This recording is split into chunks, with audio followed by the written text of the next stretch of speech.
அப்ப ஏன் பயப்படுறீங்க இங்க அத்தனை பேரும்? உங்களை விடலாம் மிகப்பெரிய கொடுங்கோல் மன்னனா ஆயிட்டாரா? என்ன பயம்னு கேக்குறேன். ஏன் அவரை பார்த்து பயம்? ஏன்னா வந்துட்டு பயம் நீங்க சொன்னாலும் சொல்றேன். அவரை பார்த்து பயந்துட்டாங்க. Okay fine. ஏன் பயந்தாங்க? அததான் நான் கேக்குறேன். நீங்க ஏன் எல்லாம் பயப்படணும்? அரசியல்வாதி, அவர் நல்லவர். இதான். இதை தாண்டி வேற என்ன இருக்கு? நீங்க எல்லாம் அரசியல்வாதிகள்.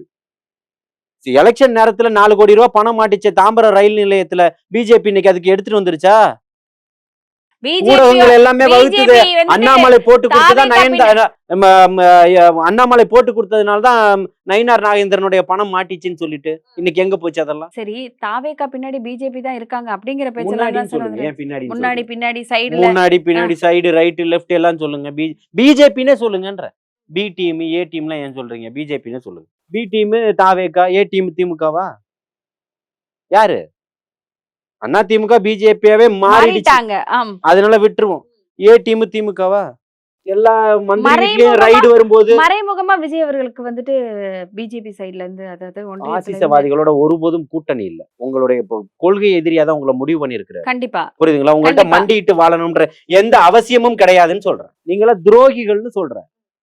மாநாடுல பேசுறாரு. ஏன் சிறுபான்மை மக்களை வஞ்சிக்கிறீங்கன்னு கேக்குறாரு. இப்ப 2 நாளைக்கு முன்னாடி எஸ்ஐஆர் பத்தின ஒரு வீடியோ வெளியிட்டாரு. சோ அதில் நிறைய விஷயங்கள் அவர் சொல்லியிருந்தாரு. அதுக்கு எதுக்கு நிறைய பேர் வந்து எதிர்ப்பு தெரிவிச்சிருந்தாங்க. இவருக்கு என்ன தெரியும்? இவர் எதுக்கு பேசுறாரு? இவருக்கு ஓட்ட பத்தி என்ன தெரியும் அப்படின்னு. சொல்ற எல்லாருமே பிஹெச்டி முடிச்சுட்டு வந்துட்டீங்களான்னு கேக்குறாரு. அவருக்கு தெரிஞ்சதை சொல்றாரு. உங்களுக்கு என்ன பிரச்சனை? ஆமாவா இல்லையான்னு சொல்லுங்க. தற்குறீங்களே. அவர் சொல்லக்கூடியது உண்மையா போய் அதை மறுத்து பேசுங்க. கருத்தியெல்லாம் மோதுங்க, வாங்க பேசுவோன்னு கூப்பிடுறாரு. அவர் சொல்லக்கூடியது விமர்சனங்கள் உண்மையா இல்லையா? உண்மைதானே? நீங்க கவனமா இருங்க. இவங்க இந்த மாதிரி தான் வாக்குகளை திருடுறாங்க. பேசுறாரு. நேர்ல வந்து பேச வேண்டியது. யாருக்கு பேசுறாரு? யாரு? உங்களுக்கு பேசல இல்ல. உங்களுக்கு பேசல இல்ல. யாருக்கு பேசணுமோ அவங்களுக்கு பேசி இருக்கிறாரு. உங்களுக்கு என்ன பிரச்சனைன்னு கேக்குறேன். அததான் சொல்றேன். தாவேகா அப்படின்னாலே இன்னைக்கு பயம். என்ன? ராஜராஜ சோழனுக்கும் பயம், ராஜேந்திர சோழனுக்கும் பயம். புரியுதுங்களா? அவங்கள சொல்லல. அவங்க பேரை வந்து இங்க ஒருத்தர் வந்து முடிசூட்டுறாரு. அவரு ராஜராஜ சோழன், இவரு ராஜேந்திர சோழன் அப்படின்னு சொல்லிட்டு. ராஜராஜ சோழனுடைய வாழ்க்கை என்ன, வரலாறு என்ன, ராஜேந்திர சோழனுடைய வாழ்க்கை என்ன, வரலாறுகள் என்ன? நீங்க யாரு?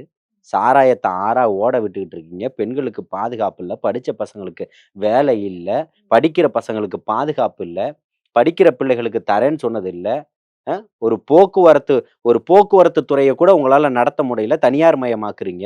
தனியார்ல இப்ப இருக்கக்கூடிய யாரெல்லாம் கண்டக்டர் லைசன்ஸ் வச்சிருக்கீங்களோ, டிரைவர் லைசன்ஸ் வச்சிருக்கீங்களோ எல்லாம் வந்து பஸ் ஓட்டலாம். நீங்க 1.5 மாசமா சம்பளம் தரல. 4 நாளா பஸ்ஸை ஓட்டாம சென்னை முடங்கி போய் கிடந்தது.